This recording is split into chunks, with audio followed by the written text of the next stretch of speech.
তোষামোদ নয়, ক্ষমতাকে প্রশ্ন করাই গণমাধ্যমের কাজ। আমরা প্রশ্ন করতে চাই আপনার হয়ে, জানতে চাই আপনি যা জানতে চান। শুরু করছি গ্লোবাল টেলিভিশনের নিয়মিত আয়োজন আর কাবেল প্রশ্নগুলো সহজ। এই অনুষ্ঠানে আমরা চলমান ঘটনার নানান তথ্য বক্তব্য তুলে ধরি, অতিথিদের কাছে জানতে চাই সেসব তথ্য বক্তব্যের প্রতিক্রিয়া ও বিশ্লেষণ। আপনাদের সঙ্গে আছে আমি সাঈদ খান। আমাদের আজকের আলোচনার বিষয় দেশ কেমন চলছে। বৈশ্বিক নানান ধরনের চ্যালেঞ্জের মুখে আমরা আছি এই মুহূর্তে। জ্বালানি সংকট, সেই এর বাইরেও আমাদের অর্থনীতি, ভঙ্গুর অর্থনীতি নিয়ে নতুন সরকার যাত্রা শুরু করেছিল। এই সব বিষয় নিয়ে আমরা আলোচনা শুনব। আলোচনা করবার জন্য আমাদের সঙ্গে স্টুডিওতে উপস্থিত আছেন সাবেক সংসদ সদস্য এবং রাজনৈতিক বিশ্লেষক গোলাম মাওলা রনি। আপনাকে স্বাগত জানাচ্ছি। ধন্যবাদ। এবং আমাদের সঙ্গে আছেন সিনিয়র সাংবাদিক কলামিস্ট আবু সাঈদ খান। আপনাকেও স্বাগত জানাচ্ছি। রনি ভাই, আপনাকে দিয়ে আলোচনা শুরু করতে চাই। সরকারের বয়স আজ 2 মাস হলো, একেবারে 60 দিন। 60তম দিনে আসলে এসে আমরা একটু আলোচনা করতে চাই। অনেকগুলো চ্যালেঞ্জ নিয়ে সরকার যাত্রা শুরু করেছে, অনেক রক্তের পরে একটি নির্বাচিত সরকার। গত 60 দিনে সরকার অনেক আন্তরিকতা দেখিয়েছে, অনেকগুলো নতুন নতুন উদ্যোগ জনগণের সামনে নিয়ে এসেছে। দেশ আসলে কেমন চলছে? দেশ আসলে ভালো চলছে না, এবং এখানে সরকারের আবেগ, আন্তরিকতা এর কোনো অভাব নেই। এখন কেন ভালো চলছে না, সব দোষ কি সরকারের? আমার কাছে সেটাও মনে হচ্ছে না। মূলত হলো কি, আমরা একটা সিস্টেমের মধ্যে চলে আসছি। শেখ হাসিনার জমানাতে, বিশেষ করে করোনার পর থেকে অর্থনীতিটা নিম্নগামী ছিল, এবং শুধুমাত্র করোনার টিকা নিয়ে রাষ্ট্রীয় কোষাগার থেকে প্রায় 51,000 কোটি টাকা আমাদেরকে সাবসিডিজ দিতে হয়েছে করোনাকালীন সময়। এরপর ওই সময়টিতে ব্যবসা বাণিজ্য লকডাউনের কারণে মারাত্মক ক্ষতিগ্রস্ত হয়েছে। আর অন্যান্য যে সমস্ত প্রাতিষ্ঠানিক দুর্নীতি, অনিয়ম, গ্লোবাল যে ক্রাইসিস, সেই জিনিসগুলো ছিল। ব্যাংকগুলো একেবারে দেউলিয়া হয়ে গিয়েছিল। বারবার শুধু নোট ছাপিয়ে কেন্দ্রীয় ব্যাংক থেকে টাকা দিয়ে অনেকগুলো ব্যাংকে বাঁচিয়ে রাখা হয়েছিল। তো ওই যে ধারাবাহিকতা, সেই ধারাবাহিকতা ওনার সরকারের পরে ডক্টর মোহাম্মদ ইউনূস যখন এলেন, উনি আসলে সত্য কথাটা বলেননি। প্রথম দিন থেকে সত্য কথাটা বলেননি। অর্থাৎ সরকারের, শেখ হাসিনা সরকার যে ভালোগুলো ছিল সেগুলোও বলেননি, মন্দগুলো ছিল সেগুলো বলেন। উনি একটা স্বপ্ন দেখিয়েছেন, এই দেশটা উনি আরও 5 বছর শাসন করবেন, 50 বছর শাসন করবেন, এবং সেইভাবে সব জিনিসগুলোকে তিনি ওন করার চেষ্টা করেছেন। কোথাও কোনো সমস্যা নেই।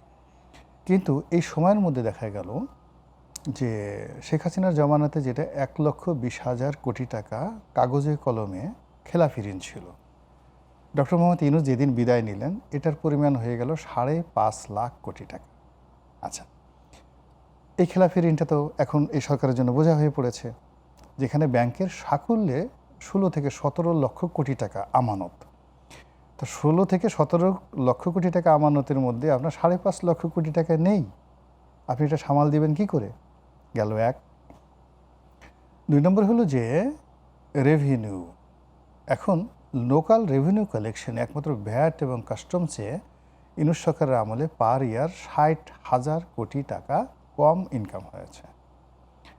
এডিবির যে বাস্তবায়ন, সেই এডিবির বাস্তবায়ন হয়নি। মানে ধরুন আপনার প্রায় 3 লক্ষ কোটি টাকা অ্যানুয়াল ডেভেলপমেন্ট প্ল্যান থাকে, তো এখান থেকে যে বাস্তবায়ন হয় 3 লক্ষ কোটি টাকা যখন রাষ্ট্রীয় অর্থ, পাবলিক ফান্ড, রাস্তাঘাট, পুল, ব্রিজ, কালভার্ট, এই বিভিন্ন কাজে ব্যয় হয়, তখন লক্ষ লক্ষ মানুষ এর সঙ্গে, এই অর্থনীতির সঙ্গে জড়িত হয়ে যায়।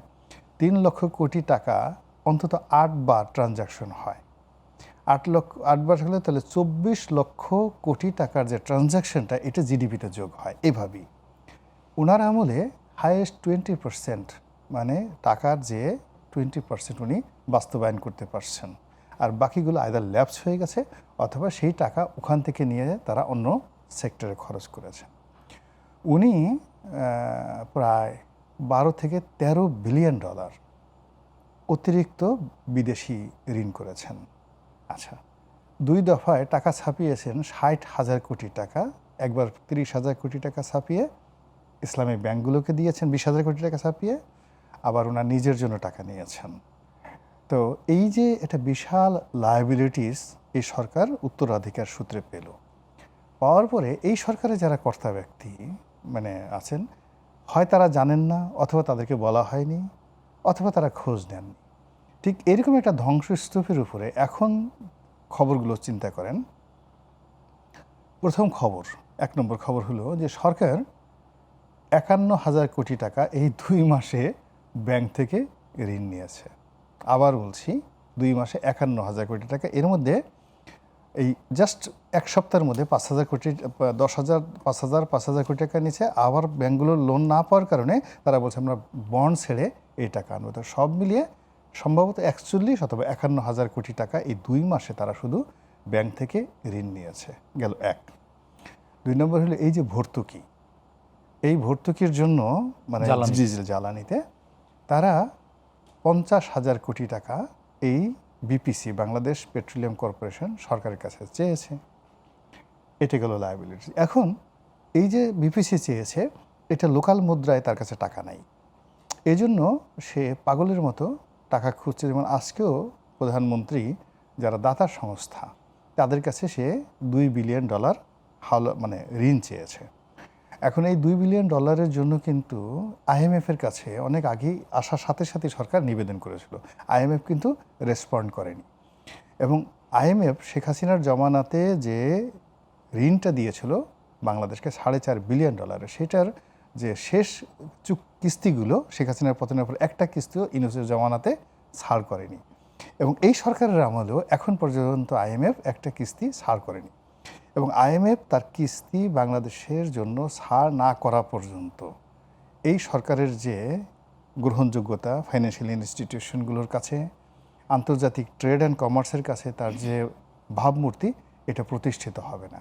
এই জন্য এই যে জ্বালানির জন্য যে $2 বিলিয়ন, এটা তার আসলে ইমার্জেন্সি আনা দরকার ছিল মূলত আইএমএফ কাছ থেকে, কিন্তু আইএমএফের কাছ থেকে কোনো রেসপন্ড পায়নি।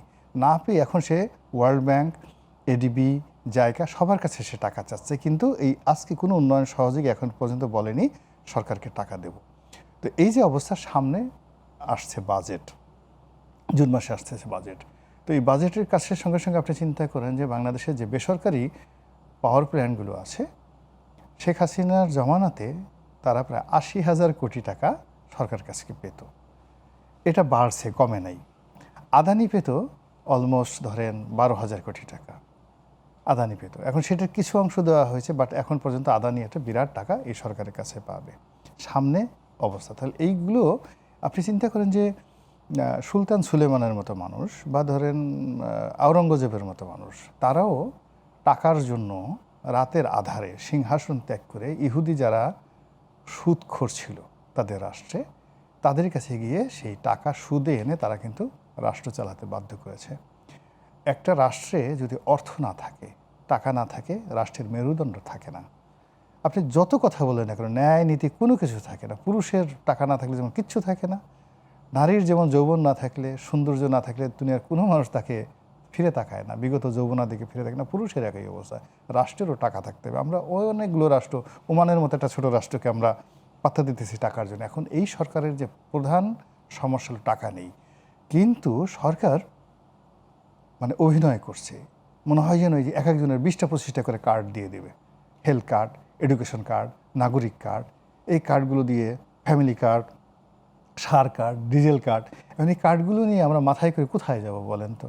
প্রত্যেকটা কার্ডের সাথেই তো টাকা পয়সা জড়িত। খাল কাটা হবে, 20,000 কিলোমিটার খাল কাটা হবে, 50 কোটি গাছ লাগানো হবে। অথচ আপনি এই যে আমি যে অর্থনৈতিক যে ডাটাগুলো দিলাম, এটার এগেনস্টে বলেন তো একটা সরকার 2 মাসের মাথায় এসে সে এই অর্থনীতির মধ্যে 20,000 মানে কিলোমিটার খাল কীভাবে কাটবে? ফলে কি হলো, আপনার যোগান চাহিদা প্রয়োজনের সঙ্গে সমন্বয় না থাকার কারণে আপনি যদি একেবারে শুরুতে সরকারের কি স্ট্যাডিটা ছিল না, এইভাবে স্টাডি ছিল না, আমি আমি আই ডোন্ট নো, আমি এটা বলতে পারবো না। ফার্স্ট থিং হলো যে তাদের শুরুটা আমার কাছে ভালো লাগেনি। মর্নিং শোজ দ্যাটে যেভাবে তারা শুরু করেছে, এইভাবে কত দূর এগোতে পারে। আমাদের তো দেশটা আসলে মিরাকেল, এদেশে অনেক কিছু মিরাকেল ঘটে, তো হয়তো মিরাকেলই অনেক কিছু ঘটে যেতে পারে। If it is not miracle, if it is not miracle, ভালো যাবে না সরকারের।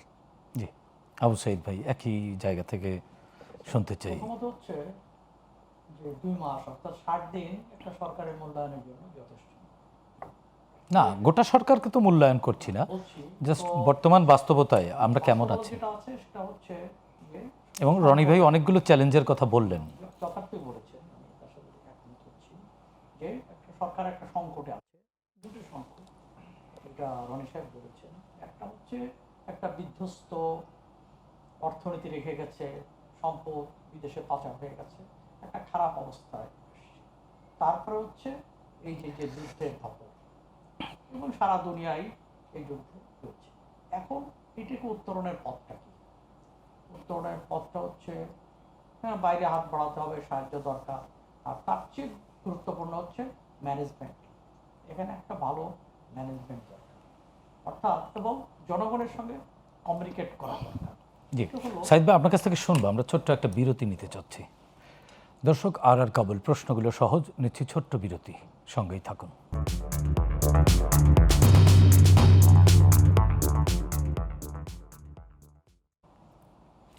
দর্শক, বিরতির পর আবারও স্বাগত জানাচ্ছি আর কাবুল, প্রশ্নগুলো সহজ। আমাদের সঙ্গে আলোচনার জন্য যুক্ত আছেন স্টুডিওতে সাবেক সংসদ সদস্য এবং রাজনৈতিক বিশ্লেষক গোলাম মাওলা রনি, আছেন সাংবাদিক ও লেখক আবু সাইদ খান। সাইদ ভাই, বিরতির আগে আপনার কাছ থেকে আলোচনা শুনছিলাম। আপনি বলছিলেন যে 2 মাসে সরকারের মূল্যায়ন করবার জন্য যথেষ্ট সময় না, কিন্তু আমরা আসলে সরকারের মূল্যায়ন করছি না। সরকার তো অনেকগুলো চ্যালেঞ্জ নিয়ে এই রাষ্ট্র পরিচালনার দায়িত্ব, সরকার বলছে তারা দায়িত্ব নিয়েছে রাষ্ট্র পরিচালনার। এই দায়িত্ব পালনে রনি ভাই যেগুলো বললেন, এই বাস্তবতায় অনেকটা হিমশিম খেতে হচ্ছে। সরকার বলছে যে ভালোই আছে, কিন্তু আসলে ব্লাড লাইন যেটিকে বলা হয় একটি রাষ্ট্রের অর্থনীতি, সেই অর্থনীতির নাজুক পরিস্থিতিতে এবং বৈশ্বিক যে ক্রাইসিস, এই ক্রাইসিসগুলো মোকাবেলা করা একটি নতুন সরকারের জন্য আসলেই অনেক চ্যালেঞ্জ। সেই চ্যালেঞ্জগুলো মোকাবেলা করবার জন্য সরকারের যে প্রিপারেশন, সরকারের যে অ্যাক্টিভিটিস, সেই অ্যাক্টিভিটিসগুলো কতটুকু যথার্থ বলে আপনি মনে করেন? আচ্ছা, সেই ক্ষেত্রে হলো দুটো বিষয়। যেমন ধরুন, একটা ফিউডাল সোসাইটিতে, পশ্চাৎপদ সমাজে, কিংবা যেখানে ইনফরমেশনের গ্যাপ আছে, সেখানে অনেক কিছু জনগণকে না জানিয়ে করা যায়। কিন্তু আজকের পৃথিবীতে, যেখানে বাংলাদেশের দুটো জিনিস, একটা হচ্ছে সোশ্যাল মিডিয়া থেকে আরম্ভ করে মিডিয়ার বিরাট হয়েছে,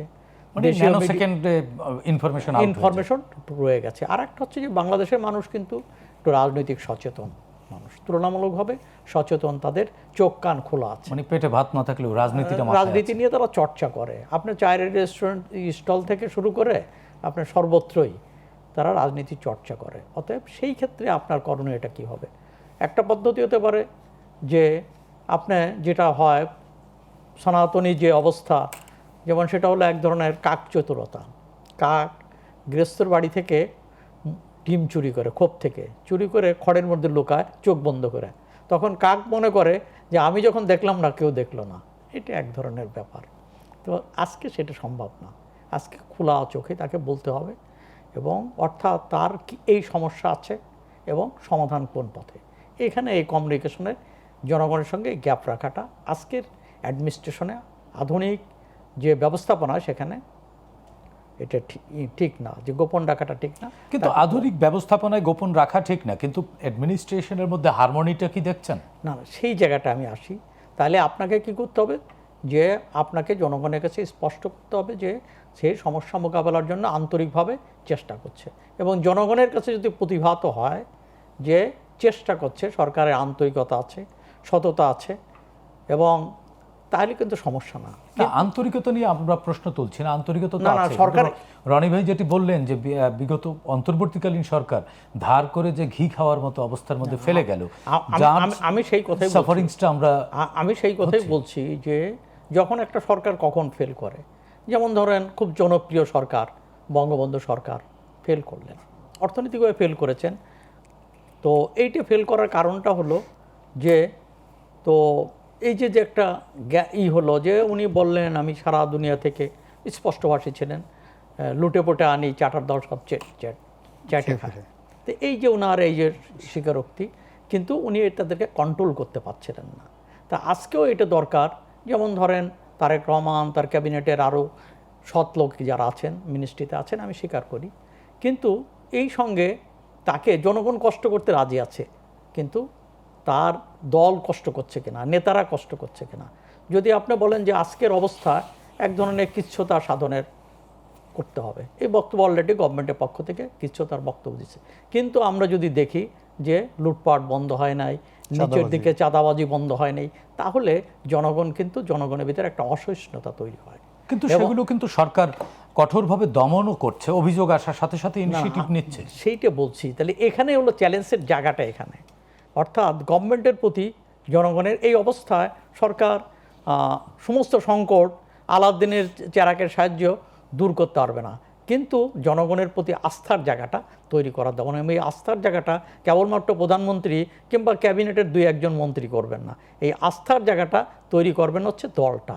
সামগ্রিকভাবে দল যদি ত্যাগ স্বীকার করে, দল যদি সেইভাবে বিহেভ করে, অ্যাক্ট করে, তাহলে এটা সম্ভব। তাহলে সেই ক্ষেত্রে হচ্ছে এখানে তার রাজনীতিটা ঠিক করা দরকার, এবং সেই রাজনৈতিক অনেস্টি, পলিটিক্যাল অনেস্টির জায়গাটা, এটা আমার কাছে খুবই পূর্ণ মনে হয়। তাহলে রাজনীতি ঠিক হলো, কিন্তু অর্থনীতি ঘুরে দাঁড়ানোর জন্য যে ইনিশিয়েটিভগুলো, যেমন মনে করেন আমাদের রেমিটেন্স কিন্তু ফল করবে, কারণ বৈশ্বিক যে ক্রাইসিস, যে যুদ্ধটা কিন্তু কিছুটা দীর্ঘস্থায়ী হবে বলে মনে হয়। আপনি ওই সংকটের হাত থেকে, ওই সংকটের উত্তাপ থেকে আপনি দূরে থাকতে, কিন্তু আমাদের বিকল্পও তো তৈরি করতে হবে। বিকল্প আপনি খুঁজলেন, আপনি বাইরে টাকা খুঁজবেন ইত্যাদি, কিন্তু সেই সঙ্গে সঙ্গে আপনার দেশেরও, যেমন ধরুন যে আপনার ইনকাম বাড়ছে, আপনার রেভিনিউ বাড়ছে, তো এই ধরনের মেসেজ দিলে সেটা জনগণের মধ্যে এক ধরনের ইতিবাচক সাড়া পাওয়া যাবে, যে ঠিক আছে এই অবস্থার মধ্যেও আপনার রেভিনিউটা বাড়ছে, আপনি ব্যয়টা সংকোচন করতে পারছেন, কিংবা আপনি ঠিক জায়গায় ব্যয়টা করছেন, আপনার ম্যানেজমেন্টটা উন্নততর। এই মেসেজটা এবং এটা যদি দৃশ্যমান করতে পারলে এই চ্যালেঞ্জগুলোকে মোকাবেলা করা সম্ভব। কিন্তু শর্টকাট কোনো রাস্তা নেই। আপনি জনগণকে গোপন রেখে কিংবা ওই ধরনের যে আপনার কত তেলের কি সমস্যা, কতটুকু সমস্যা আছে, আপনি যদি বলেন যে না আমার কোনো সমস্যা নেই, আপনার জ্বালানি সমস্যা নেই, তো এটা তো বিশ্বাসযোগ্য ব্যাপার না। আপনাকে বলতে হবে আমার সমস্যা আছে, আমি মোকাবেলা করার জন্য এই কাজ করছি। তো এই ধরনের একটা ব্যবস্থা সরকারের পক্ষ থেকে তো বলা হচ্ছে যে আমি সরকার বলছে কিনা বলছে সেই জায়গায় যাচ্ছে না, জ্বালানি মন্ত্রীর পক্ষ থেকে বলা হয়, হ্যাঁ বলা হচ্ছে না, আমি তা বলছি না। আমি বলছি এই ব্যবস্থাপনা, এই জায়গা যে জনগণের সঙ্গে গ্যাপ রাখা যাবে না, এবং মানে কিছুটা কি গ্যাপ হচ্ছে বলে মনে হয়? হ্যাঁ, অনেক ক্ষেত্রে তো হচ্ছে, কিছু কিছু ক্ষেত্রে হচ্ছে। যেমন প্রধানমন্ত্রী যেভাবে অ্যাক্ট করছেন, সবাই সেভাবে অ্যাক্ট করছে না। যেমন ধরেন এই যে আপনার এই মন্ত্রী, পরিবহন মন্ত্রী, চাঁদা এবং চাঁদাবাজের পার্থক্যই বোঝেন না, তো তারপরেও তো এগুলো তো হজম করছে, এর জন্য কোনো অ্যাকশন হচ্ছে না। কিংবা হ্যাঁ, জনগণ খুশি হতেন তারপরের দিন যদি তাকে ডেকে একটা কড়া সতর্কবাণী দিয়ে দেওয়া হতো, এবং পত্রিকার পাতায় আসতেন যে তাকে কড়াভাবে সতর্ক করা হয়তো সতর্ক করেছেন না, গোপনের ব্যাপার না, এগুলো প্রকাশ্য। রাষ্ট্র তো এইভাবে, আমি সেই জায়গাটা বলছি যে ট্রান্সপারেন্ট হওয়া দরকার, স্বচ্ছ হওয়া দরকার, জনগণ কনফিডেন্ট যে হ্যাঁ বাংলাদেশের প্রধানমন্ত্রী ঠিক জায়গায় আছেন, তিনি কাউকে ছাড় দিচ্ছেন না, দলের লোক একেবারে মানুষের সাথে মিশে কাজ করবার চেষ্টা করছেন, সাধারণ মানুষের কাছাকাছি থাকছেন, সেটা একটা সাইড, সেটা ইতিবাচক। আমি এটাকে সমর্থন করি, এটাকে ইতিবাচকভাবে দেখতে চাই। সেই সঙ্গে সঙ্গে তার দলটাকে ঠিক রাখা দরকার। এবং যেমন ধরুন যে প্রধানমন্ত্রী ঠিক আছে, সরকার ঠিক আছে, সবই ঠিক থাকে, কিন্তু যদি সমস্যাটা কিন্তু নিচের দিক থেকে হতে থাকে, এবং হতে হতে, যেমন ধরুন বিগত সরকার, শেখ হাসিনার শাসন আমলে যখন এই ধরনের লুটপাট নিচের দিকে হচ্ছে, আশ্রয় প্রশ্রয় চলছে, এবং পরবর্তীতে এই আশ্রয় প্রশ্রয়ের মধ্য দিয়ে তখন মনে হলো যে আশ্রয় প্রশ্রয় কেন চলছে, পরে দেখা গেল যে আশেপাশের লোকগুলোরাও এর সঙ্গে জড়িত আছে, যে কারণে ওই সরকারের প্রতি মানুষের আস্থা চলে যায়। তারপরে ওই সরকার উন্নয়নের অনেক ধরনের কাহিনী ইত্যাদি, আমরা ভিতরের বাইরেও তো একটা উন্নয়নের একটা আওয়াজ ছিল, তো তার ভিতর দিয়েও সরকারের প্রতি মানুষ আস্থা হারালো এই জন্য যে বিশ্বাস করতে পারেনি। অতএব মানুষের বিশ্বাসটা, নেতৃত্বের প্রতি আস্থা অর্জনটা, এটা কিন্তু গুরুত্বপূর্ণ। কেবলমাত্র ভোটের জন্য নয়, ভোটের পরে অনেকেই যদি মনে করে যে ঠিক আছে ভোটের জন্য আমরা একটা জনগণের ভোট পেয়েছি, আস্থা অর্জন করেছি, এবং 5 বছর পরে আবার ইলেকশনের সামনে আস্থাটা অর্জন করব, তা না। একটা দেশের গণতান্ত্রিক উন্নয়নের পথে সেই আস্থাটাকে টিকে রাখা দরকার, এবং প্রতিনিয়ত তার আস্থা এবং জনগণের সঙ্গে তার যদি বিশ্বস্ততা এবং যোগাযোগ স্থাপিত হয়, তাহলে আমার মনে হয় সংকট আসবে, এই সংকটে মানুষ চাইবে না যে সারা পৃথিবীতে এই সংকটের মুখে সমস্ত আলাউদ্দিনের প্রদীপের মতো সমস্ত সংকটগুলোকে মানুষের ভিতরে সুখের নহর বইয়ে দেবে, এমনটা প্রত্যাশা করা সম্ভব না। আজকে সংকট আছে, এটাকে মানুষের কাছে তুলে ধরা এবং এই সংকট মোকাবেলার জন্য সরকার যে সব পদক্ষেপগুলো গ্রহণ করছে সেটা কতটুকু গ্রহণযোগ্য, সেটা কতটুকু মানে বাস্তবসম্মত, এবং সেটা হচ্ছে গুরুত্বপূর্ণ। জি, আমরা একটু রনি ভাইয়ের কাছ থেকে শুনতে চাই। রনি ভাই, সরকার নানামুখী উদ্যোগের কথা শুনছি, আবু সাইদ ভাইও বললেন এগুলো বাস্তবায়ন চান। আসলে সরকারের যে উদ্যোগগুলো আছে সেগুলো এই ক্রাইসিস ম্যানেজমেন্টের জন্য পর্যাপ্ত কিনা, বা ম্যানেজারিয়াল জায়গাগুলোতে যারা রয়েছে তারা কতটুকু ক্যাপাবল কিনা, বা ক্যাপাবিলিটির ঘাটতি দেখছেন এখানে কিনা? সরকারের দুটো সাইড আছে, একটা হলো মারিফত আর একটা হলো শরীয়ত। যেটা দেখা যায় সেটা হলো শরীয়ত, আর যেটা মারিফত সেটা দেখা যায় না। তো গোপনে অন্ধকারে মারিফতে সরকার কী কী ক্রাইসিস ম্যানেজমেন্ট করছে এটা আমরা বলতে পারবো না, কিন্তু শরীয়ত দৃশ্যমান যদি বলেন তাহলে আমরা আসলে কোনো ক্রাইসিস ম্যানেজমেন্ট দেখছি না। একটা ছোট্ট উদাহরণ দিই, আমি এই আপনার অনুষ্ঠানে আসার আগে দেখলাম অর্থনৈতিক ক্রাইসিসের কারণে বিবিসি তার হেড অফিসের এবং আশেপাশের জায়গা থেকে 2000 লোককে তারা ছাঁটাই করছে, যে গভর্নমেন্ট প্রতিষ্ঠান বিবিসি থেকে। তো আমাদের পারিবারিক জীবন আমরা কি করি, যখন চাকরি চলে যায়, অভাব হয়ে যায়, আমরা একটা ছোট বাসায় যাই, 3 বেলার জায়গায় 1 বেলা খাবার খাই, নতুন জামা কাপড় কিনি না, আয় অনুযায়ী ব্যয় করি। আমাদের দেশে 20 লাখ বা 21 লাখ সরকারি কর্মকর্তা কর্মচারী। 21 লক্ষ। তো সরকার যে রেভিনিউটা আর্ন করে সেই আর্নের অলমোস্ট 40% আমাদের এই সরকারি কর্মকর্তা কর্মচারীদের বেতনে চলে যায়, আর প্রায় সেম অ্যামাউন্ট চলে যায় সুদ দিতে। বিদেশে যে আমরা ঋণ করেছি সেই সুদ দিতে আমাদের বাকি 40% চলে যায়। 20% টাকা আমরা এই বিভিন্ন উন্নয়ন ডেভেলপমেন্ট সেক্টরে এগুলোতে ব্যয় করি জায়গাতে। এই হলো বাস্তবতা। তো এখন এই যে সরকারি কর্মকর্তাদের বেতন কত, আমাদের গত বছর যেটা বেতন ছিল প্রায় 90,000 কোটি টাকা এই মুহূর্তে সরকারি কর্মকর্তাদের শুধু মূল বেতন। এটার সঙ্গে অন্যান্য সুযোগ সুবিধাবাদ এটা ইউনিট সরকার বাড়িয়ে এমনভাবে করে গেছে যে এই 80,000-এর পরে আরও 1,20,000 কোটি টাকা, মানে মোট 2 লক্ষ কোটি টাকা সরকারি কর্মকর্তাদের বেতন বাড়ানো হবে, এইভাবে একটা পে স্কেল তৈরি করে গেছে। আচ্ছা, এখন যদি ভারতের দিকে তাকান, আমাদের সাথে তাদের যে ব্যুরোক্রেসি অনেক হাই, তারপরেও তাদের যে জাতীয় বাজেট সেই বাজেটের 8%, অনলি 8% হলো সরকারি কর্মচারীদের বেতন ভাতা। তো বুঝতে পারেন যে আমরা কি ধরনের একটা শ্বেতহস্তি লালন পালন করছি। তো কাজে আমাদের যে এই মুহূর্তে যে ক্রাইসিস, সেই ক্রাইসিসে আপনি বেতন কম দেন অথবা ছাঁটাই করেন, অ্যাটলিস্ট অর্ধেক আপনাকে সরকারি ব্যয় কমায় ফেলতে হবে কেবলই মাত্র বেতন ভাতা বাবদ, আর বাকিগুলো তো আপনি কমাতে পারবেন না। কিন্তু এখানে মারফতি কোনো বিষয় না, এটা প্রকাশ্যে আপনাকে এই কাজ করতেই হবে। এখানে নতুন পে স্কেলের দাবি তাই তো বলছি, আপনার আমি বলছি যে এখানে আমাদের দেশে মনে করেন যে এটা পুলিশ থেকে বাদ দিতে হবে, সামরিক বাহিনী থেকে বাদ দিতে হবে, সব জায়গাতে বাদ দিতে হবে।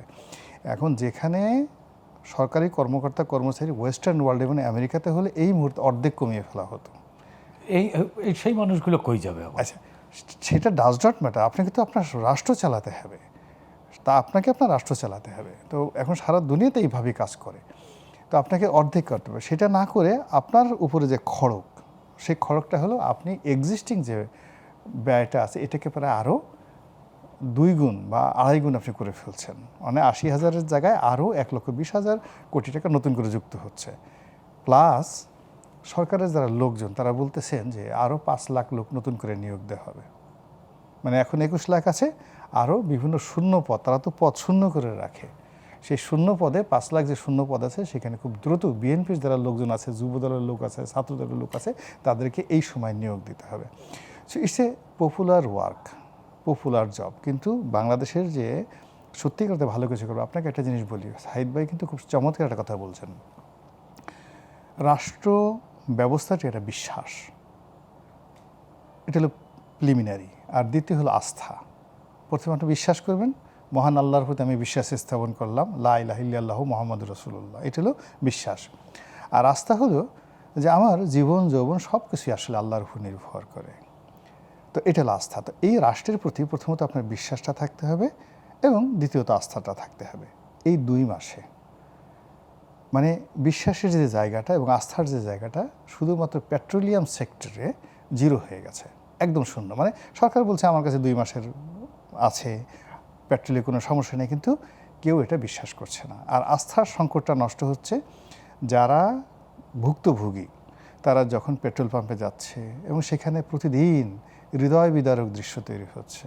একটা মানুষ 1 লিটার 1.5 লিটার তেল পুড়িয়ে একটা পেট্রোল পাম্পে আসছে, 10 ঘন্টা 12 ঘন্টা সে লাইনে দাঁড়িয়ে থেকে একটা গাড়ির জন্য সে 10 লিটার তেল পাচ্ছে, তাও 3-4 দিন পরে। কখনো দেখা গেল যে একেবারে সিরিয়ালে গেছে, তখন পেট্রোল পাম্প থেকে বলা হলো ফুয়েল নেই, আর সরকার বলছে আমার কোনো অভাব নেই। তাহলে এই দেখেন বিশ্বাস এবং ট্রাস্টের যে জায়গাটা কিভাবে নষ্ট হলো। এখন এটাকে কেন্দ্র করে কি সরকারের কাছে এই রিপোর্ট যাচ্ছে না?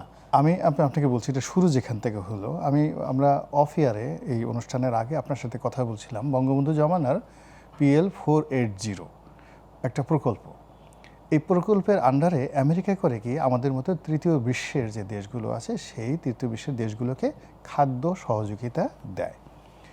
তো 1974-এ PL480-র আন্ডারে আমাদের বাংলাদেশে গম আসার কথা, 74-এ সেই গম আসবে, কিন্তু গমটা আসবে না এটা রাজনৈতিক লোক জানবে না, এটা জানবে আমলারা। এর আমলাটার কারণ হলো যে তখন মার্কিন যুক্তরাষ্ট্রের একটা নিয়ম ছিল যে কেউ যদি কিউবার সাথে ব্যবসা করে তাহলে সে আর এই PL480-র এই সহযোগিতাটা পাবে না।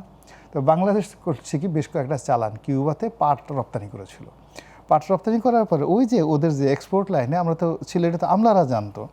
তো দেখেন আমলারা সেই জিনিসটা গোপন করে তারা কী করলো, আমেরিকার একটা এই যে ডিপ স্টেটের মধ্যে বাংলাদেশকে ফেলে দিল।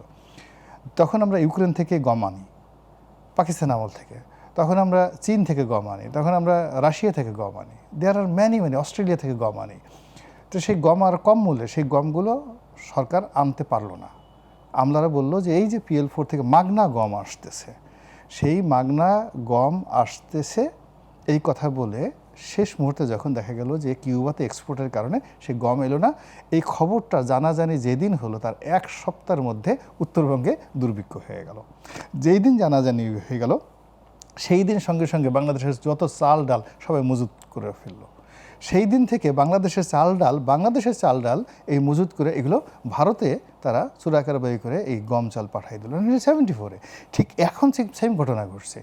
যেই দিন আমাদের অপদার্থ আমলারা বললো আমাদের 15 দিনের মজুদ আছে, ওই দিন থেকেই মানুষের মাথা খারাপ হয়ে গেছে, তারা মজুত করা শুরু করলো এবং সীমান্তে লক্ষ লক্ষ টন সেই ডিজেল পেট্রোল এগুলো অকটেন সব ভারতে পাচার হওয়া শুরু করলো। কিভাবে একটা বিরতি থেকে ফিরে আবার শুনবো। দর্শক আর কেবল প্রশ্নগুলো সহজ নিচ্ছি, ছোট্ট বিরতি, সঙ্গেই থাকুন।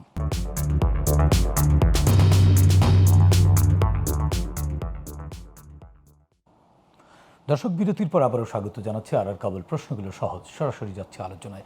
রনি ভাই, বিরতির আগে আপনার কাছ থেকে শুনলাম 74-এর ঘটনা যেভাবে ঘটলো, বাস্তবতার সাথে আপনি অনেকটা রিলেট করবার চেষ্টা করলেন যে সীমান্ত থেকে লক্ষ লক্ষ টন ডিজেল চোরাকারবারিদের হাত হয়ে চলে যাচ্ছে। তো সরকারের স্টেক হোল্ডার যারা রয়েছে, বিশেষ করে আমলাতন্ত্র, তারা সরকারকে অভয় দিচ্ছে কিসের উপরে ভর করে?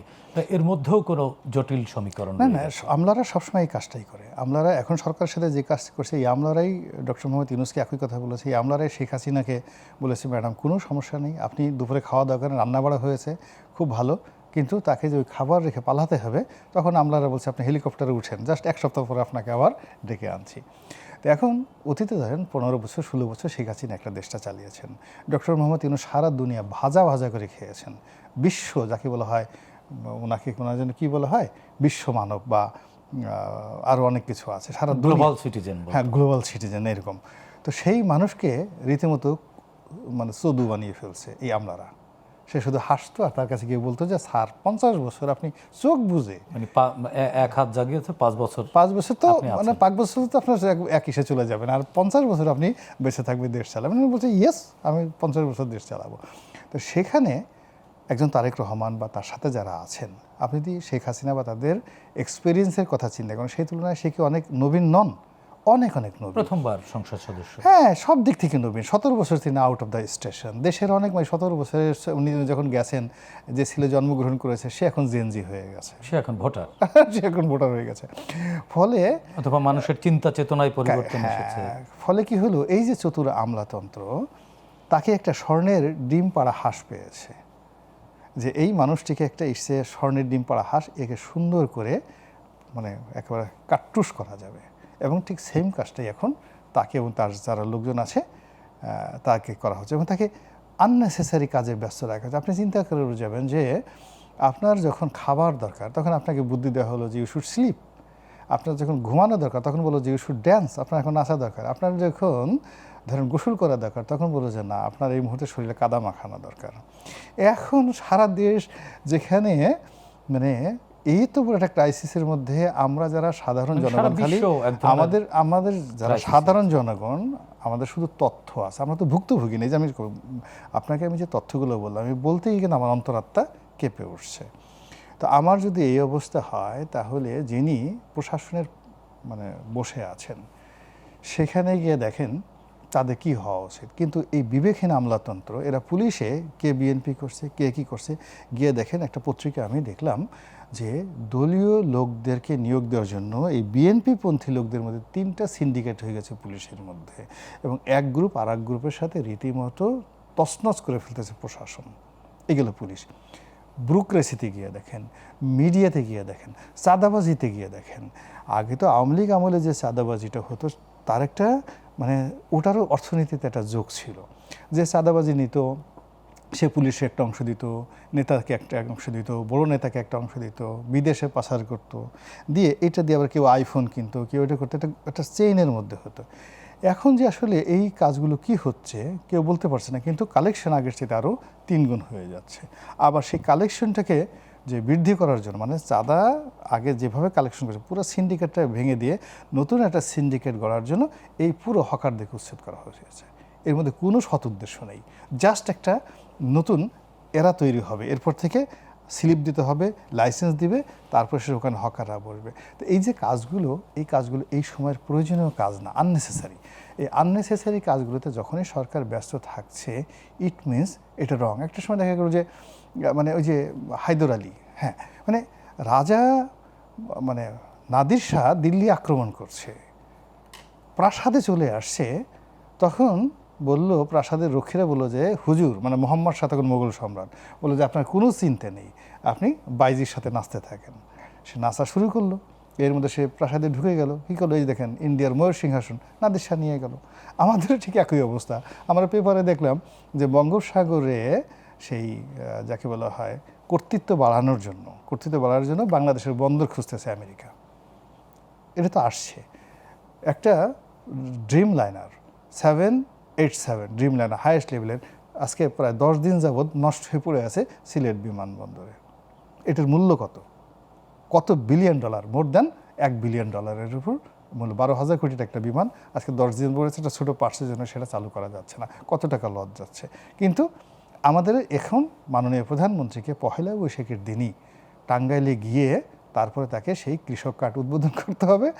আর কৃষক কার্ডে উদ্বোধন করতে গিয়ে তিনি যে বাসে করে সেখানে গেলেন, যাওয়ার আগে তিনি যে তার সিনিয়র নেতৃবৃন্দকে একজন একজন করে বাসে উঠাইলেন, এটা তার প্রেস উইং দেখালো। হায় হায়, আমরা কি মহামানবকে পেয়েছি। এমন ভদ্র কোনো প্রধানমন্ত্রী পৃথিবীতে আছে যিনি লাইনে দাঁড়িয়ে থেকে তার নেতাদেরকে আগে বাসে উঠান, তারপরে তিনি উঠেন। তা বোঝার চেষ্টা করেন যে যখন আপনার পানি দরকার, এই মুহূর্তে পানি দরকার, আদারওয়াইজ আপনি মরে যাবেন মরুভূমির মধ্যে, বলো যে ডোন্ট ওরি, তোমার জন্য পোলাও কোরমা সব কিছু রেডি, জাস্ট ঘন্টাখানিক পরে পোলাও কোরমা খাবে।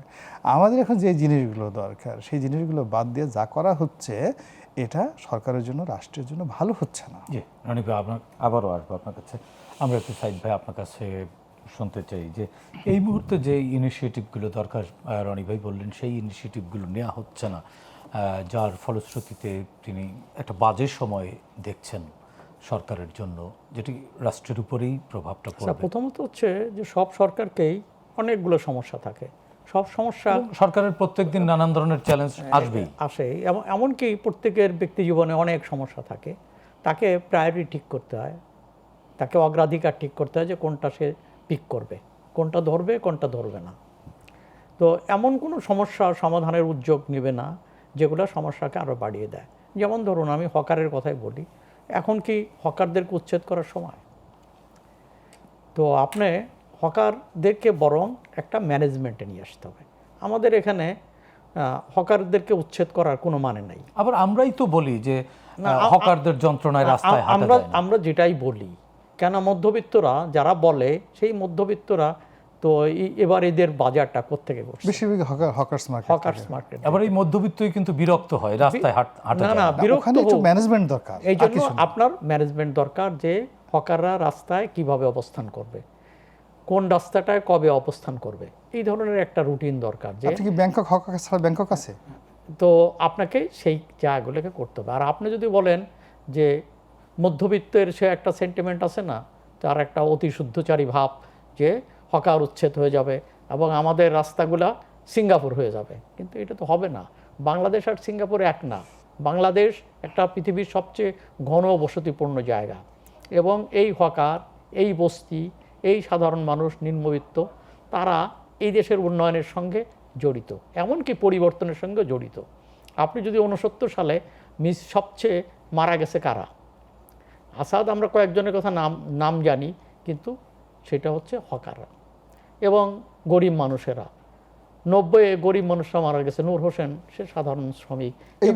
এবারও আমি সেই বলছি, জুলাই অভ্যুত্থানে কারা মারা গেছে? সব গরিব মানুষ মারা সব গরিব মানুষ মারা গেছে। বিশ্ববিদ্যালয়, ঢাকা বিশ্ববিদ্যালয়ে কেউ মারা যায়নি, কিন্তু এখানে মারা গেছে হচ্ছে সবই সাধারণ মানুষ, বস্তির মানুষ, হকার, ফেরিওয়ালা, রিক্সাওয়ালা, এবং তাদের ভূমিকাটা গুরুত্বপূর্ণ।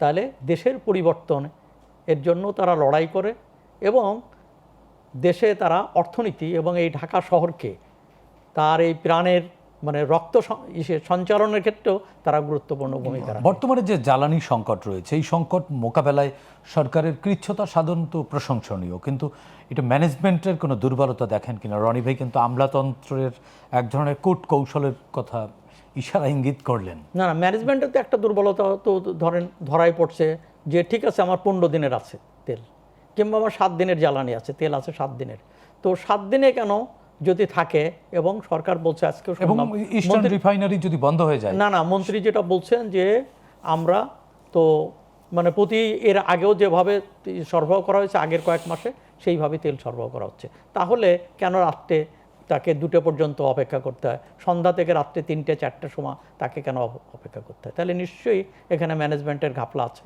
যদি সমপরিমাণ তেল, কিন্তু এটিকে তো প্যানিক বাইং বলা হচ্ছে সরকার। না না না না, তাহলে এটা কন্ট্রোল করবে, এবং অর্ধেক গাড়ি চলতেছে না। এবং কন্ট্রোল করার জন্য কতগুলো আছে। যেমন ধরুন যে গাড়ি বন্ধ করারও কতগুলো পদ্ধতি আছে, যেমন জোড় বেজোড় পদ্ধতি, যে গাড়ি অর্ধেক কমাই দিতে পারত, যে কিন্তু আপনি পপুলারিটি রক্ষার জন্য কমাবেন না। ধরেন যে আপনি ঠিক আছে, গাড়ি আজকে জোড় গাড়িগুলো চলবে, আগামীকাল বেজোড় গাড়িগুলো চলবে, এই ধরনের যে জায়গা আপনি আনতে পারতেন, কোনো কঠিন হতো না।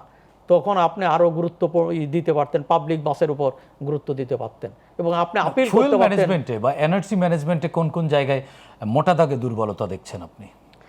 মানুষের আস্থা, এই যে সেই জায়গায় আমি আবার আসি, মানুষের সেই আস্থার জায়গাটা, মানুষের ভিতরে একটা প্যানিক তৈরি হয়ে গেছে। এটা কেন হলো?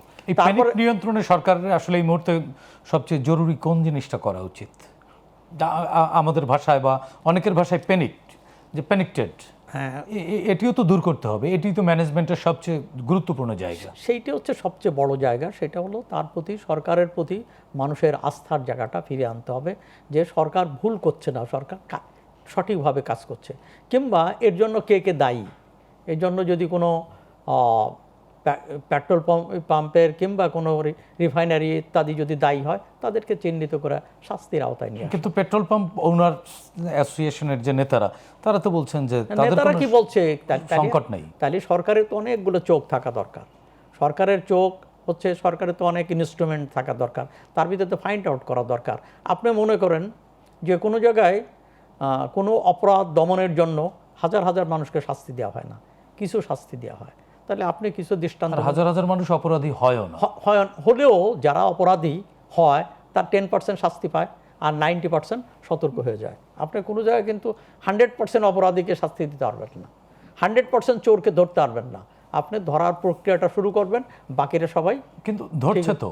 অনেক জায়গায় আমরা দেখছি গ্রেপ্তার হচ্ছে, ভ্রাম্যমাণ আদালত জরিমানা করছে, ইম্প্যাক্ট নেই আসলে। তাই যে এটার ব্যাপারে যেরকম একটা সাড়া দরকার, যে এক ধরনের আছে না, যে মানুষের একটা ভিতরে একটা সাড়া জেগেছে, যে ঠিক আছে গভর্নমেন্ট এই ব্যাপারে সিরিয়াস, কিন্তু ওই সিরিয়াসনেসটা নেই। মানে- আর একটা হচ্ছে যে মানুষের মানে ভিতরে জনগণের যে একটা অ্যাকসেপ্টেন্সটা, যে এই অ্যাকশন বা অ্যাকশনগুলো মানুষের মধ্যে বা মানুষের কাছাকাছি পৌঁছাচ্ছে না, বিষয়টা এরকম। অ্যাকশনগুলো কি প্রপার অ্যাকশন হচ্ছে কিনা সেটাও একটা বিষয়, জি, কেননা আমরা আরো আসল অপরাধীকে ধরতে পারছে কিনা। এই আচ্ছা, মানে চিহ্নিত যেমন আমি হচ্ছে না। হ্যাঁ, আপনি কতগুলো জায়গায় ধরেন, যেমন আপনি হকারের জায়গাটা যদি ধরেন, কিংবা আপনি পেট্রোল পাম্পের যারা মালিক, তো নিশ্চয়ই যেখানে সে দেরি করছে, তো সেই দৃষ্টান্তটা কেন স্থাপন করতে পারছে না, এবং তার কর্মী বাহিনী প্রশাসন তারা এই ম্যানেজমেন্টের দায়িত্বটা নিতে পারত। যদি ছেলেরা রাস্তায় দাঁড়িয়ে ট্রাফিক নিয়ন্ত্রণ করতে পারে, তাইলে আজকের প্রশাসন এবং একটা দল, দেশের সর্ববৃহৎ দল, তারা কেন পেট্রোল পাম্পগুলোকে নিয়ন্ত্রণ করতে পারলো না? জি, সেটা আমরা একটা আরো গুরুত্বপূর্ণ শুনবো সাইদ বিষয়। ভাই। আমরা ছোট্ট একটি বিরতি নিতে চাচ্ছি। দর্শক, আর কাবুল, প্রশ্নগুলো সহজ। নিচ্ছে আরো একটি ছোট্ট বিরতি, সঙ্গেই থাকুন।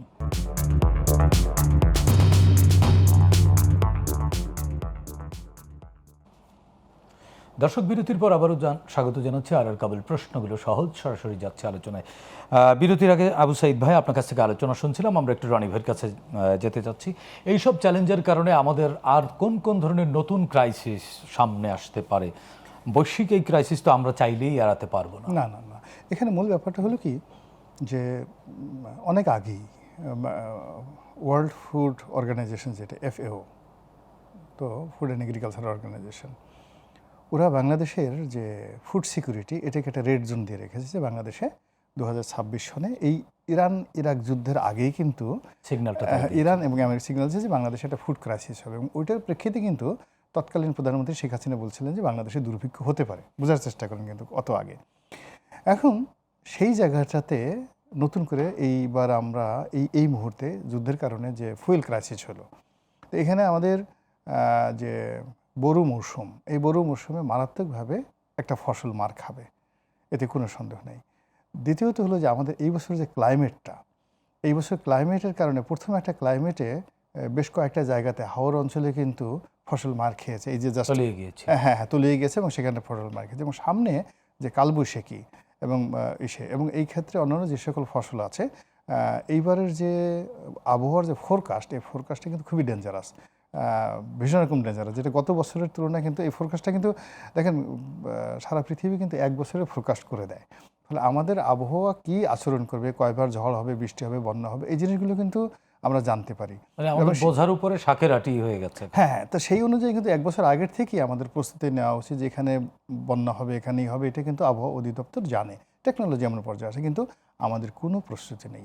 এরপর আমাদের খাদ্য সংকট নিয়ে যা আছে সেটাও নিয়ে কোনো প্রস্তুতি নেই। ফলে আমি হয় কি, যে যদি আমরা দেখতাম যে অনেকগুলো সমস্যা আসছে, সরকারের যারা কর্তা ব্যক্তি পাগলের মতো ছুটছে, তাহলে আমরা একটা আস্থা এবং বিশ্বাসের জায়গায় থাকতাম। কিন্তু মানে মনে হচ্ছে না যে কেউ গা করছে, অভিভাবকহীন মনে হচ্ছে, বাংলাদেশের কোনো সমস্যাই নেই। মানে সরকারি যারা কর্তা ব্যক্তি আমলা, তাদেরকে দেখলে মনে হয় আপনি আমি যে টকশো করছি, আমরা আসলে দেশদ্রোহী, আমরা আসলে রাষ্ট্রদ্রোহী, আমরা যে কথাগুলো বলছি এটা ঠিক না। বাংলাদেশে আসলে কোনো সমস্যা নেই, বাংলাদেশের তেলে ঝোলে মাখনে একেবারে চারিদিকে তাদের শরীরে মানে জলজল করে জ্বলতেছে, এবং আর কদিন পরে ট্রাম্প এরা ভিক্ষা করতে আসবে বাংলাদেশে, আমাদের এত টাকা পয়সা, তো এরকম তাদের ভাবসাব। কিন্তু আমাদের যে কোনো সমস্যা আছে এটা তাদের আচরণ দেখে মনে হয় না। That is our huge problem. জি, রনি ভাই, সময় থাকলে আবারও ফিরবো আপনার কাছে। সাইদ ভাই, ছোট্ট করে একই জায়গায়, রনি ভাই বললেন যে আমাদের ফুড ক্রাইসিস ম্যানেজমেন্টের সাথে আমি একটু বাইরের যে ব্যাপারটা আমাদের একটু ভাবা একটু দরকার, ছোট্ট করে বলবেন। যে বাংলাদেশে মানে এই যে বাংলাদেশে শেখ হাসিনার শাসনামল, মানে প্রথম মুজিব সরকার, জিয়া সরকার, খালেদা জিয়া সরকার, এবং শেখ হাসিনার 8 সালের প্রথম ভাগ পর্যন্ত এখানে বাংলাদেশের একটা পররাষ্ট্রনীতি একটা ভারসাম্যপূর্ণ ছিল। সেটা হচ্ছে যে যেটা আমাদের সংবিধানেও আছে, যে সবার সাথে বন্ধুত্ব, কারো সঙ্গে শত্রুতা নয়, আমরা কারো কোলে ছিলাম না। একই সঙ্গে বাংলাদেশ চীন এবং ভারতের সঙ্গে সম্পর্ক মেনটেন করতে পারছে। শেখ হাসিনার শাসন আমলে এটা ভারত ঘাসা নীতি গ্রহণ করে, অর্থাৎ সরকার ভারতের কোলে চলে যায়। এখানে অন্তর্বর্তী সরকার এসে সেটা মার্কিন ঘাসা নীতি গ্রহণ করে, সেটা পশ্চিমাদের কোলে চলে যায়। এখন এই অবস্থা, যে কারণে আপনার এই সরকার তারেক রহমানকে অভিনন্দন জানাতে গিয়ে সেখানে ট্রাম্প বলেছেন, প্রেসিডেন্ট ট্রাম্প বললেন কি, যে আমার সঙ্গে যে সব চুক্তি টুক্তি হয়েছে তাড়াতাড়ি কেনাকাটা করে ফেলো।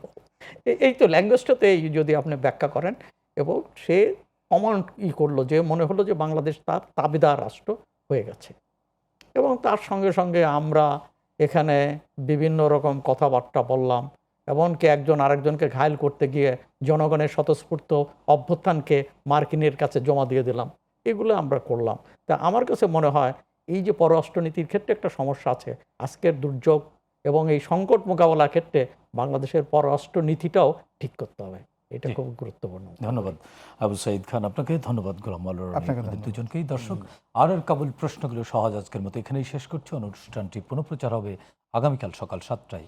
ফিরছে আগামী রোববার নতুন অতিথিদের সঙ্গে নিয়ে ঠিক রাত 9টায়। ততক্ষণ পর্যন্ত ভালো থাকুন, সুস্থ থাকুন, গ্লোবাল টেলিভিশনের সঙ্গেই থাকুন।